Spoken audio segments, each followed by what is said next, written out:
ఇవాళ మనం తెలుగులో ఉన్న వర్ణమాల నేర్చుకున్నాం. వర్ణమాల అంటే ఆ నుండి బండిర వరకు గల అక్షరాలు.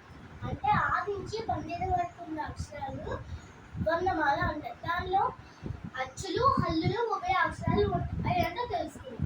అచ్చులు అంటే ఆ నుండి ఔ వరకు అక్షరాలను అచ్చులు అని అంటారు. ఆ నుండి ఔ వరకు అక్షరాలను అచ్చులు అని అంటారు.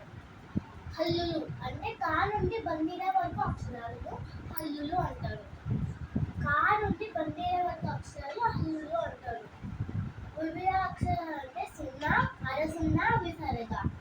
సున్నా, అరసున్నా, విసర్గ.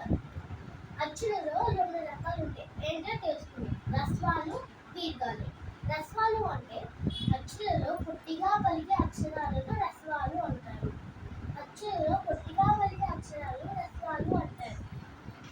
ఉదాహరణ ఏంటంటే ఆ, ఈ, ఉ, రు, ఏ. దీర్ఘాలు. దీర్ఘాలు అంటే అచ్చులలో దీర్ఘం తీసి పలికే అక్షరాలను దీర్ఘాలు అని అంటారు. ఉదాహరణ ఏంటంటే ఆ, ఈ,